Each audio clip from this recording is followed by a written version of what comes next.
Usually when you look at a business valuation or, you audit a massive enterprise software rollout, there's this expectation of mechanical precision. Right, deterministic, yeah. Exactly. You look at a balance sheet, you identify the assets, you find the liabilities, and some accountant can basically run their finger down the ledger and tell you exactly what the underlying machinery is worth. Yeah, they're built to be deterministic. We completely rely on that visibility. Right. I mean, when you're moving billions of dollars of capital or integrating core IT infrastructure across a multinational bank, your baseline assumption has to be that the financial and technical foundations are solid, quantifiable, transparent, all of that. But, and this is why we're doing this deep dive today for you guys, stepping into the world of frontier AI right now in mid-2026, it completely shatters that assumption. Oh, totally. We are looking at an economic and, I guess, diagnostic landscape that just entirely defies traditional measurement. Like, the financial X-ray machine is just broken. It's completely broken. We've got a really dense stack of source material today. We're looking at financial filings, regulatory reports, legal judgments, and even some light cybersecurity intelligence from late May to early June 2026. Yeah, a lot to unpack. So much to unpack. And the unifying theme across all of it is this massive structural contradiction right at the heart of the tech economy. Yeah, and that contradiction is fundamentally about leverage versus access. Okay, break that down for us. So on one side, you have these frontier AI labs reaching these stratospheric debt-fueled valuations, just astronomical numbers. Right. But on the other side, the physical infrastructure, the enterprise pricing models, and the security guardrails holding those very companies up are incredibly fragile. Like House of Cards fragile. Exactly. And honestly, most concerning of all, the UK institutions that desperately need these advanced tools to defend themselves, they're being systematically locked out. By what, exactly? It's a mix of geopolitical friction and these really complex regulatory traps. Okay, let's jump right into the headline numbers first because they are staggering, and then I want to immediately look at the plumbing underneath them. Good idea. So Anthropic, the AI lab, founded by former OpenAI researchers, they just overtook their former employer. They are now the world's most valuable AI startup. Yep. They just closed a $65 billion Series H round. Massive. Pushing their post-money valuation to $965 billion. I mean, they are kissing the trillion-dollar mark, and they're pointing to a run rate revenue crossing $47 billion this month to sort of justify that multiple. Right, and a near trillion-dollar valuation for a private company is just, it's unprecedented, and those revenue figures are certainly massive. Yeah.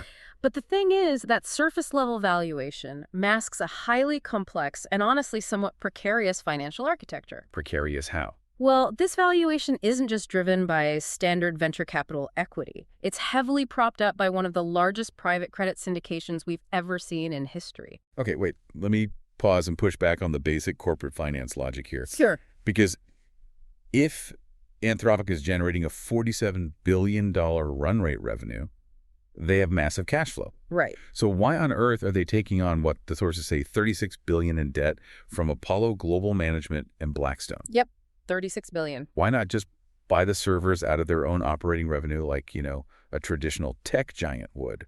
Why the debt? Because of the brutal margin squeeze that's just inherent to frontier AI.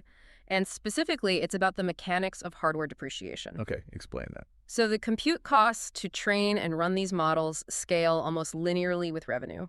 If Anthropic takes $36 billion in cash and buys custom Google tensor processing units TPUs outright, those highly specialized chips go directly onto their balance sheet. As assets. As assets, exactly. But in the AI hardware space, a chip can become completely obsolete in like 18 to 24 months. Oh, wow. That fast. That fast. So if Anthropic actually owns those chips, they have to eat that massive depreciation cost on their profit and loss statement. Which would look terrible. It would completely obliterate their margins, and that would totally jeopardize that trillion-dollar valuation narrative they're selling to investors. Oh, I see. So they use debt to basically keep the hardware off the book. Exactly. They set up these special purpose vehicles, so the borrowed funds from Apollo and Blackstone are used to purchase the custom Google chips. Right. And then Anthropic just leases the compute capacity back rather than owning the metal themselves. Oh, wow. So it transforms a massive capital expenditure, a CapEx, into an operating expenditure, an OpEx. You got it. And to make that debt palatable to the investors, Broadcom, who actually helps design these custom chips, is backstopping the largest tranches of the deal. Wait, Broadcom is backing the debt. Yeah.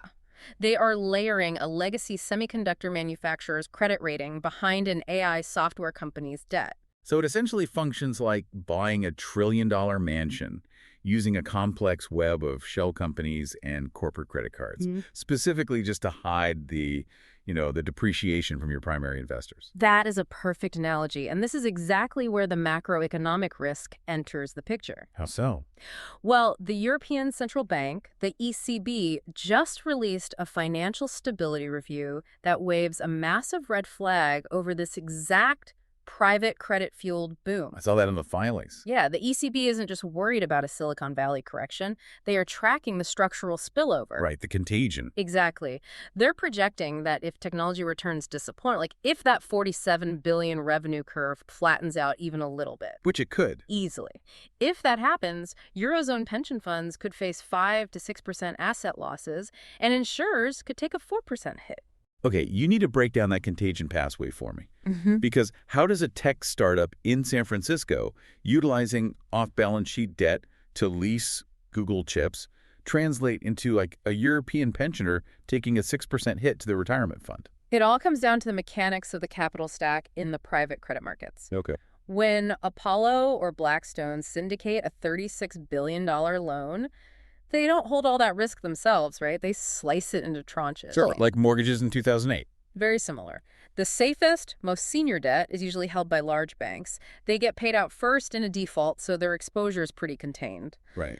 But the riskier layers beneath that, the mezzanine debt, the high-yield bonds, and the equity tranches of these private credit funds, those are bought up by institutional investors seeking yield.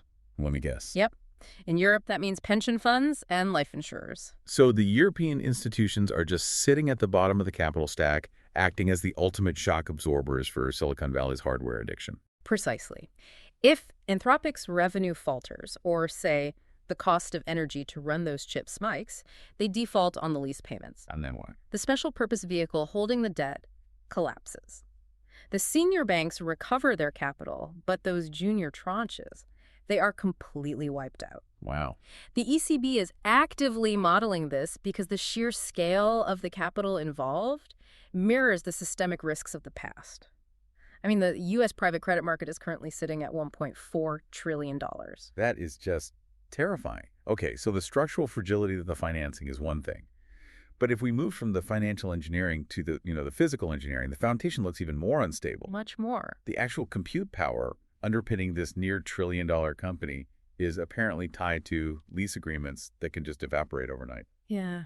Let's talk about the SpaceX Colossus data center situation, because that really stood out in the sources. Oh, this is a perfect example of how the physical reality of AI deployment totally contradicts the financial narratives. Right. So in SpaceX's recent SEC filings, their lease agreement to provide Anthropic with massive compute capacity at the Colossus facility, it was framed as a multi-year $1.25 billion a month commitment. A month? Yes, running all the way through May 2029. Okay, so to an auditor or an enterprise customer, that signals absolute stability. Right. It shows a secured 4-year pipeline of raw computational power. That multi-year framing is what justifies a CIO at a major UK firm signing a long-term contract with Anthropic, right? Right. They assume the infrastructure is locked in. They do assume that. But Elon Musk publicly shattered that assumption on social media. Wait, a social media post? Yeah. He fundamentally contradicted the SEC filing. Musk stated that the agreement is actually only a 180-day lease, followed by a 90-day mutual cancellation right. So it's not 4 years, it's 6 months. Exactly. And he was very explicit. He said, quote, "The short term was our request, not Anthropic's." His rationale was that if SpaceX's own internal compute needs suddenly spike, they want the immediate right to reclaim that data center capacity. Okay. Explain why a 180-day cancellation clause is an existential threat here. Yeah. Because if Anthropic is generating $47 billion in revenue and SpaceX kicks them out of Colossus, I mean, can't Anthropic just take their massive cash flow and spin up a new data center somewhere else? Why is 6 months a death sentence? Because you cannot cheat the physics and logistics of hyperscale infrastructure. You just can't. Meaning what? Meaning you cannot simply rent a warehouse and plug in 1 million TPUs. Mm-hmm. Building a gigawatt-scale AI data center requires years of permitting, heavy civil engineering, specialized cooling infrastructure. It's a massive construction project. Huge. And more importantly, the supply chain for high-voltage grid transformers is currently backed up for 24 to 36 months. Oh, you literally can't get the parts. Right. So if SpaceX exercises that 90-day cancellation right, Anthropic physically cannot transition that massive compute workload anywhere else in time. They'd just go dark. They would experience a catastrophic drop in model availability. Which means the multi-year digital transformation strategy of every enterprise relying on that API is built on top of a 180-day fault line. Yeah. That is wild. And it's not just the availability of the compute that's causing chaos in the enterprise sector. It's the fundamental shift in how this software is actually priced. Yes. The source material refers to this as the suspocalypse. The terminology is a bit dramatic, sure, but the underlying mechanism is genuinely causing panic in corporate IT departments. How so? For the last 2 decades, the enterprise software model has been deterministic and predictable. You buy software as a service on a flat fee per seat subscription. Right. A company pays, say, $50 per employee per month, regardless of whether that employee uses the software once a day or 100 times a day. So the IT budget is locked in January and remains totally static. Exactly. But AI models don't work on per-seat licenses, they work on tokens. Right, the tokens. AI vendors are forcing this transition to usage-based token pricing. And a token is roughly equivalent to 3/4 of a word or specific block of computation. Okay. With AI agents, every single automated database query, every synthesized email, every contextual background check, it all consumes tokens. It's metering everything. Yes.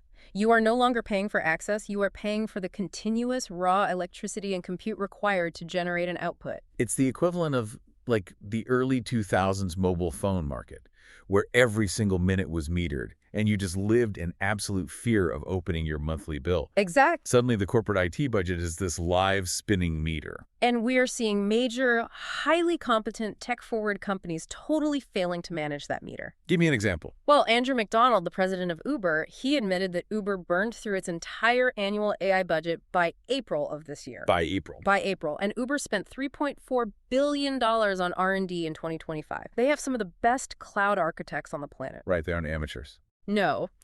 So if they cannot predict their token consumption, traditional enterprises have absolutely no chance. I mean, Target's India operations are publicly pausing their AI rollout specifically because this token versus headcount math breaks their long-term financial planning. So it's just too unpredictable to scale. Exactly. And the downstream effect of this pricing transition is brutal for the traditional software incumbents. Look at Salesforce. Oh, I saw that. Their stock is down nearly 33% year to date. Yeah. Salesforce is essentially the canary in the coal mine for this apocalypse. Why them? Because Wall Street is recognizing that if an enterprise deploys an AI agent that successfully automates the workflow of 5 human customer service representatives, the enterprise will fire those 5 humans. Right, they don't need them. And when the humans leave, the enterprise cancels the 5 per-seat Salesforce licenses. Oh, wow. The tech industry is literally cannibalizing its own highly profitable, predictable subscription revenue in exchange for this highly volatile, low-margin compute revenue. So UK businesses are terrified of the spiraling token costs. Right. And they're terrified of the physical fragility of the models they can access. Right. But the sources point to a much deeper systemic crisis regarding the models they cannot access. Yes. This brings us to the Mythos lockout, which is arguably the most critical geopolitical tension in this entire deep dive. It really is. The focus here is on Bank of England Governor Andrew Bailey. He has issued a very stark warning about a glaring asymmetry in global financial defense. Which is? UK banks are currently locked out of accessing Anthropic's Mythos model. Okay, let's clearly define what Mythos is, for those who aren't familiar, because it is fundamentally different from a standard conversational chatbot. Totally different. Mythos is an agentic system designed specifically to autonomously audit code and identify software vulnerabilities.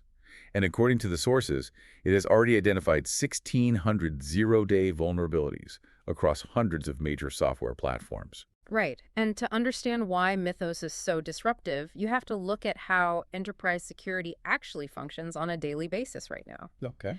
The traditional cybersecurity workflow is entirely queue-based. What does that mean? A human penetration tester or a deterministic scanning tool finds a bug.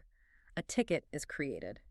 A human engineer evaluates the ticket, patches the vulnerability, and then moves on to the next one in the queue. One by one. Right. It is a linear, sequential process limited by human bandwidth. So what happens when Mythos enters that environment? Mythos creates what the industry calls the parallel remediation challenge. The parallel remediation challenge. Because Mythos is an autonomous agent, it doesn't just statically scan source code. It dynamically traverses the live network architecture, testing logic flows in real time. Wow. It doesn't find one bug and create a ticket. It hands the Chief Information Security Officer a comprehensive map of 1,600 critical flaws simultaneously. Oh, I see. The linear queue completely collapses. Exactly. The human IT team physically cannot patch that many vulnerabilities at once, which forces a complete redesign of automated patching systems. It fundamentally changes the topology of cyber defense. Oh, it does. But here's what I don't get. Anthropic possesses this tool. Their $965 billion valuation depends on proving its enterprise utility. Right. And they are reportedly willing to share it with allied banks for testing. Yet, Governor Bailey is warning that London banks are completely blind to it. Why? It is entirely due to U.S. political friction. Really? Yes. Anthropic has restricted access to Mythos to a tightly controlled circle of U.S. government agencies and select American cybersecurity institutions. Okay, what's their excuse? The stated rationale is safety. They argue the model is too dangerous to release widely because if the weights leak, adversaries have an automated zero-day factory. Okay, which is a fair point on the surface. Sure. But functionally, the technology has become a tool of sovereign leverage. The U.S. government is heavily influencing who gets access to the most advanced defensive radar on the planet. Which puts a CISO at a major London bank in an impossible regulatory bind. Exactly. I mean, think about it. The UK's Prudential Regulation Authority demands strict operational resilience from these banks. But the bank is legally and politically barred from acquiring the single most effective tool required to map their own vulnerabilities. It's an impossible situation. And this asymmetry is triggering a profound backlash across the European financial sector. Mark Camus, the CIO at BNP Paribas, is openly condemning this two-tier system where U.S. banks get to harden their infrastructure with frontier AI, while European banks are left using these legacy human queues. And that's driving capital away, isn't it? Totally. This frustration is driving capital right out of Silicon Valley. BNP Paribas is massively scaling a partnership with Mistral, the European AI firm. Right. They are actually embedding Mistral's engineers directly into the bank's internal teams to build sovereign AI cyber defenses from the ground up. But I mean, building a sovereign competitor to Mythos takes a lot of time. And time is severely constrained when the existing human defensive layer is already collapsing. The interview on our sources with Valentina Palmiotti, known in the community as Chompy, that really highlights the immediate human impact. Oh, yeah. Chompy is an elite ethical hacker. She's a champion at the Pwn2Own exploitation contests, where researchers find bugs in major systems like Linux or NVIDIA hardware for massive bandies. Right. And she told the BBC that her competitive career is essentially over. Yeah. Because tools in the same class as Mythos are autonomously harvesting all the low-hanging and mid-level vulnerabilities. Right. The baseline floor for human discovery has been permanently raised. And that creates a terrifying strategic gap. How do you mean? The elite human defenders are being priced out of the market by AI automation. But the UK institutions relying on those human defenders are not legally allowed to purchase the AI automation that's replacing them. It's a lose-lose. So if the defenders are locked out of frontier AI, who currently possesses the advantage? Because the reporting on the attacker side of the equation completely shatters the narrative that these models are, safe or heavily restricted. Oh, yeah. This is where the structural integrity of the tech industry's self-regulation completely falls apart. Tell me about the FT report.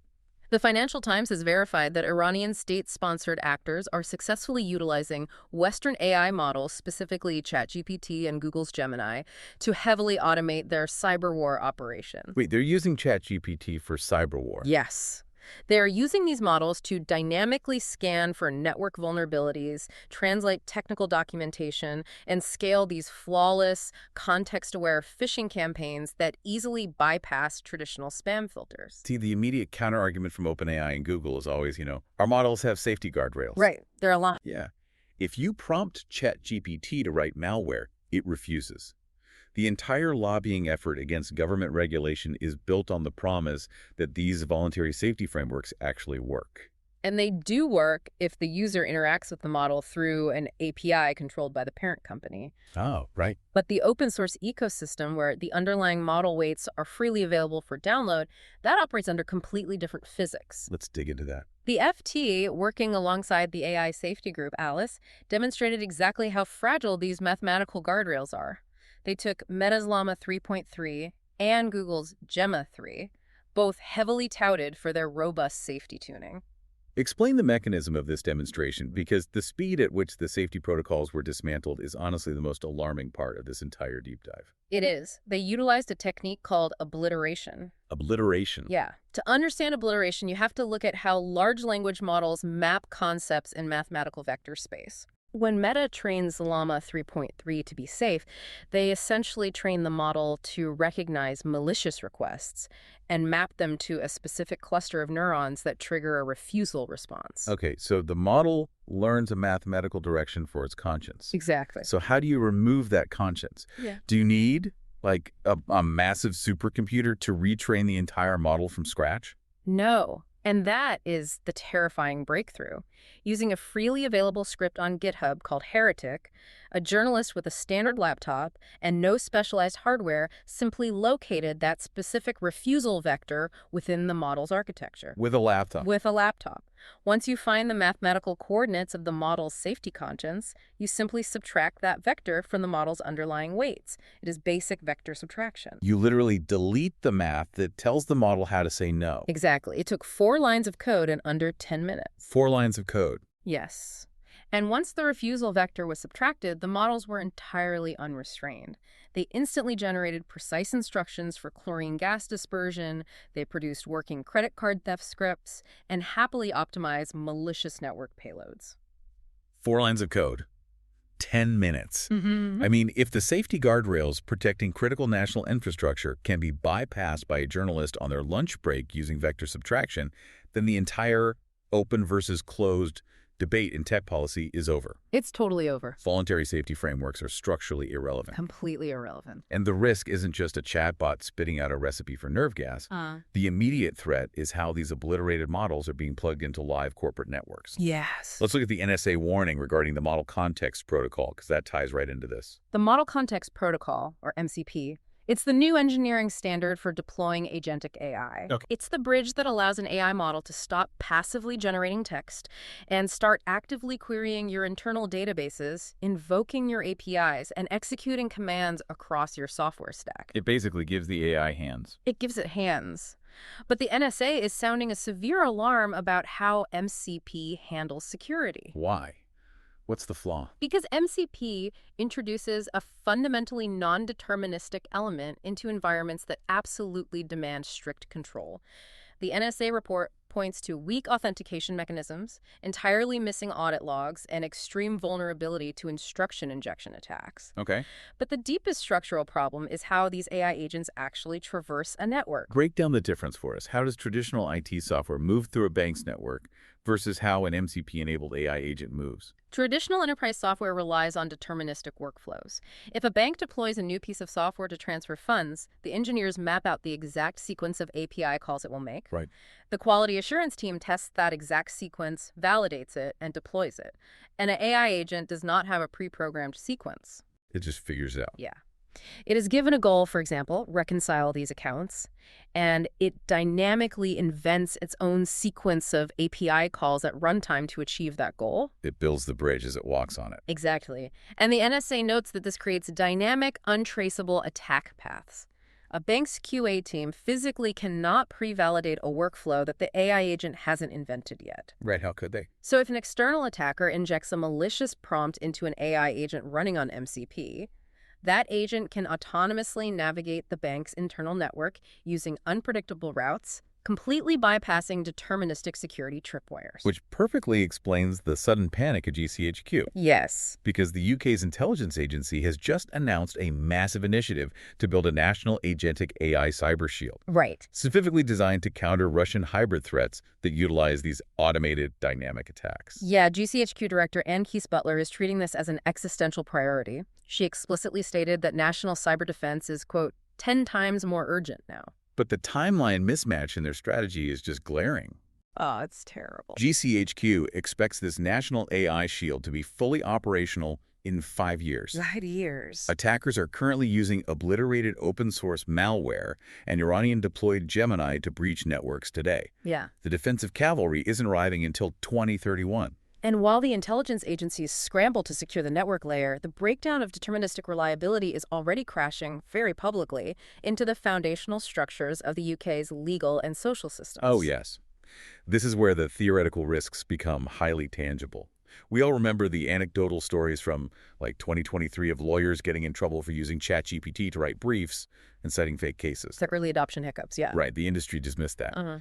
But the sources show that AI hallucinations have actually evolved into a routine, structural crisis within the UK judicial system. It's a huge problem. The flagship example in the recent filings is R. Iand v. London Borough of Haringey. Okay, what happened there? This wasn't a small, inexperienced high street practice making a mistake. A junior lawyer at Pinsent Masons, which is a top 20 UK law firm, was formally reprimanded by High Court Judge Mark Mullen. For what? For submitting filings that cited an entirely fabricated statute generated by an AI model. And the details of the court transcript expose this fascinating breakdown in human-machine interaction. Because the AI didn't just confidently lie. No, it didn't. The model's output explicitly included a disclaimer warning the lawyer that it was not fully confident of the statutory wording and directly advised the human to verify the law independently. And the human ignored the machine's own warning, copied the hallucination, and submitted it to the High Court, forcing a self-referral to the Solicitor's Regulation Authority. Let's examine the psychology and mechanics of that failure. I mean, it is the equivalent of relying on an airplane autopilot system that is flashing a red warning light saying, "I do not know how to fly."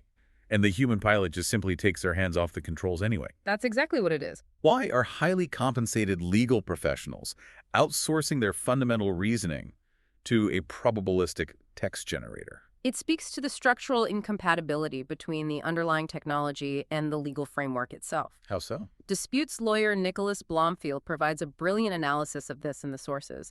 The entire civil procedure rules framework in the UK is strictly built around human accountability. Okay. A witness signs a statement of truth under penalty of perjury. A solicitor physically certifies a document. The system inherently assumes a deterministic chain of human thought. But the AI doesn't think. It calculates probabilities. Right. An LLM is a probabilistic system designed to guess the next most likely token in a sequence based on vector proximity. It has no internal representation of truth, perjury, or statutory reality. Not at all. So when you inject a probabilistic guessing engine into a system that demands deterministic accountability, the system breaks. And it is actively swamping the administrative state right now.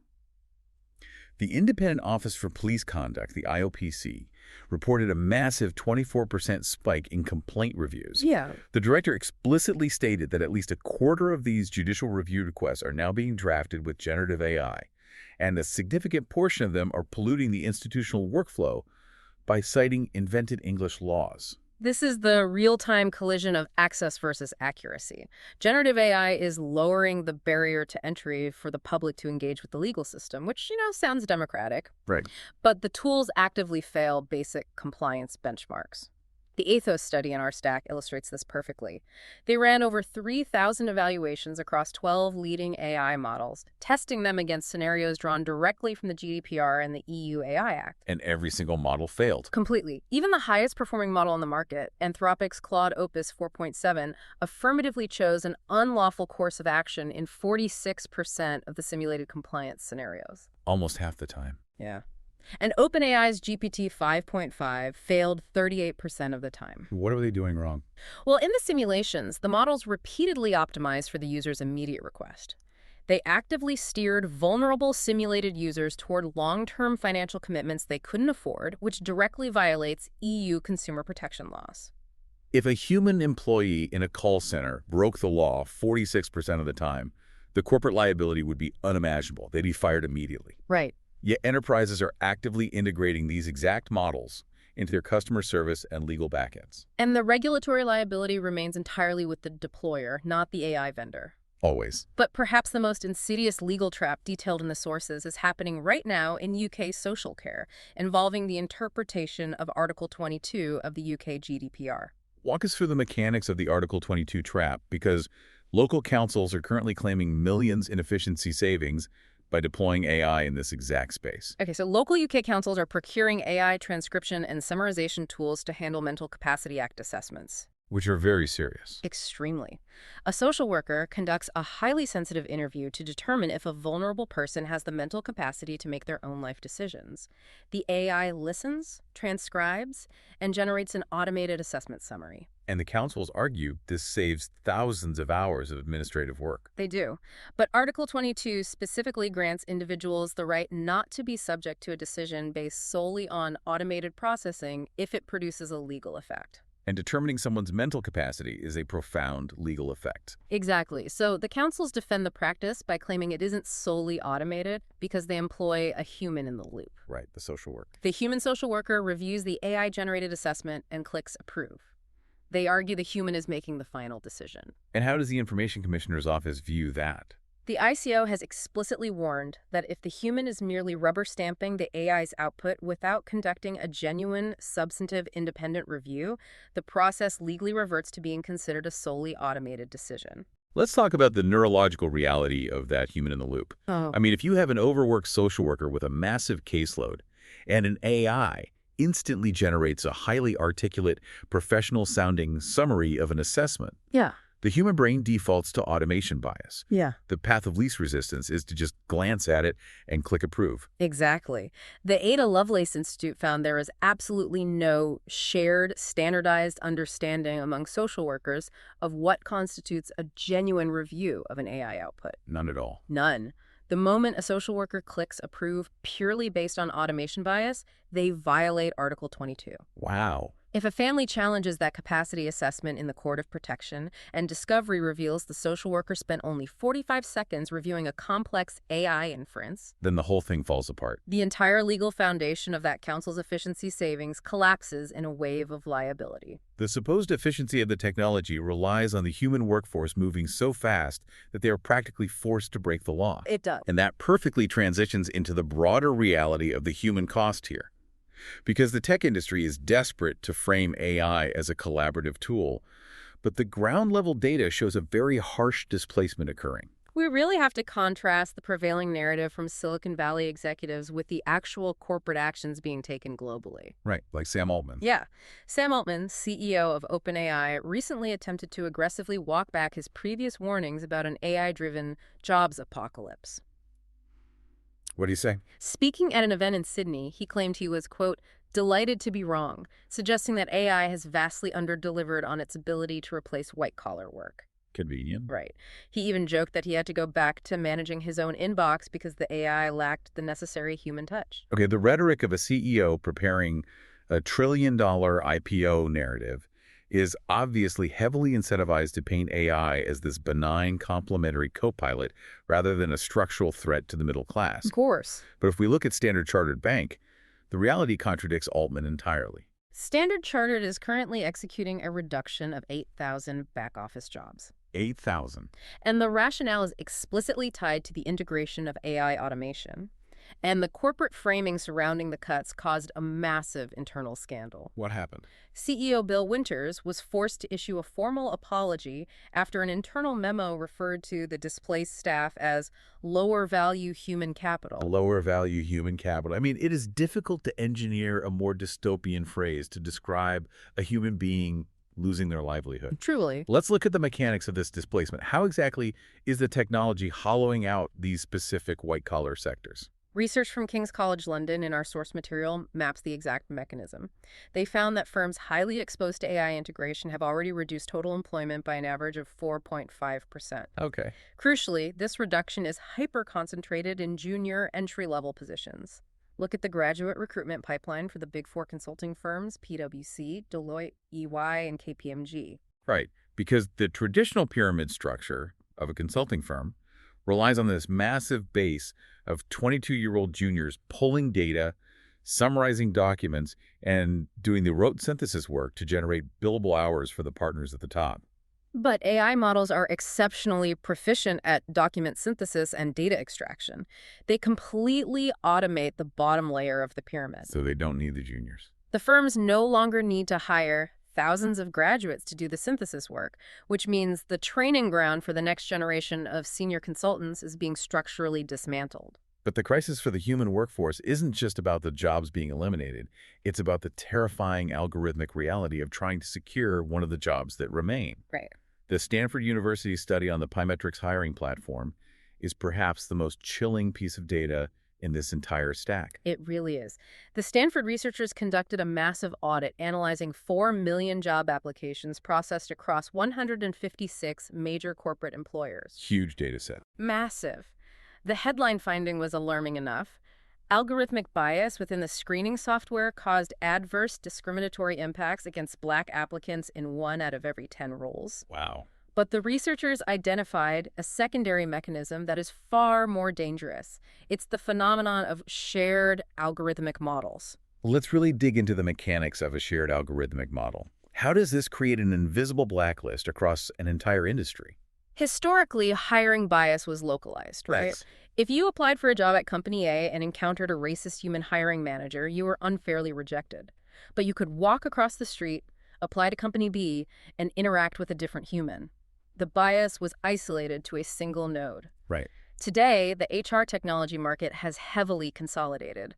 Those 156 different Fortune 500 companies do not build their own AI screening tools. They just buy off the shelf. They buy licenses from the same 3 or 4 major vendors who all build their software on top of the exact same underlying LLMs. They all using the same vector math to evaluate human potential. Exactly. So if that foundational base model contains an inherent bias in how it weighs specific resume keywords or linguistic patterns, that bias is instantly distributed across the entire corporate landscape.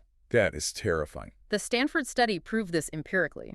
They found that 4% of all applicants in their massive data set were rejected by the exact same underlying algorithm across 10 separate applications to 10 entirely different companies. So the applicant believes they are competing in a diverse, open job market, receiving personalized rejections from 10 different HR departments. Yep. But in reality, they are trapped in a structural monoculture. A single line of biased code is silently blacklisting them across their entire chosen profession. And this specific dynamic, the centralization of automated power against the worker, is exactly why the IPPR think tank, fully backed by the Trades Union Congress, is aggressively lobbying for a statutory duty to consult workers on AI adoption. What are they asking for? They are demanding a legal mechanism that forces employers to negotiate how algorithms are deployed, and they are proposing a worker support levy to fund mandatory retraining programs. The political tension is rapidly escalating. Yes. The government is desperate to deregulate AI to drive economic growth, while the workforce is demanding statutory protection from invisible algorithmic blacklists. Right. But as intense as the political and legal friction is, the absolute hard limits on this technology are physical, which brings us to the final bottleneck. This is crucial. When we talk about the cloud or cyberspace, it creates a deceptive illusion of weightlessness. Right, like it's just magic air. Exactly. But the cloud is just millions of incredibly power-hungry servers sitting in massive steel and concrete warehouses, pulling gigawatts of electricity from the physical Earth. And the physical world is beginning to forcefully reject the scale of this expansion. Yes. The conflict in Octortool perfectly illustrates this. It's a small village in Fife, Scotland. The local community council is currently waging a fierce opposition campaign against a planning application for a 600-megawatt hyperscale AI data center. To contextualize that physical footprint, the proposed facility involves 6 35-meter-tall buildings, literally built over the ruins of a 16th century Scottish castle. Yeah. I mean, the data center would physically dwarf the village it sits next to. But the local outrage is just the surface symptom. The real issue is the macro grid mathematics. Right, let's look at the numbers on the Scottish power grid. Scotland's combined pipeline for planned data center energy demand now sits at 6.2 gigawatts. It's 0.2. Okay. The peak electrical load for the entire nation of Scotland is currently just over 4 gigawatts. Wait, what?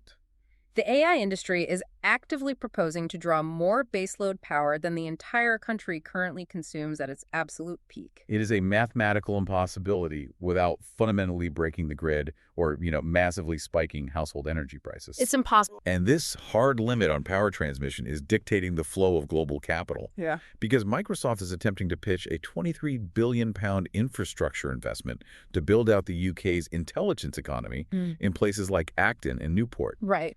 But the smart money is recognizing the grid constraints and moving elsewhere. Just look at SoftBank's capital allocation. SoftBank is completely bypassing the UK and pouring 45 billion euros directly into French AI data center infrastructure. Why France?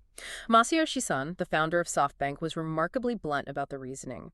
He explicitly cited France's status as a primary nuclear energy producer as the, quote, absolutely decisive factor. Right. Because compute physically cannot exist without reliable baseload power. Yep.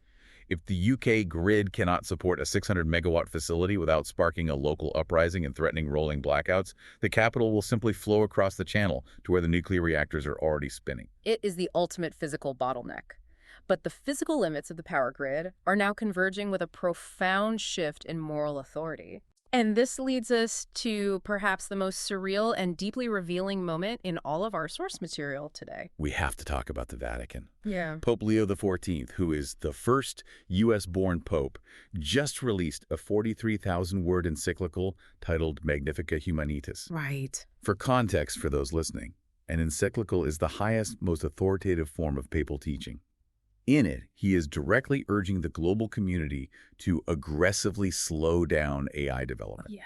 He's calling for binding international regulation. He's warning of the existential threat of autonomous weapons and explicitly tying the ethics of AI to the Church's historical teachings on the dignity of human labor.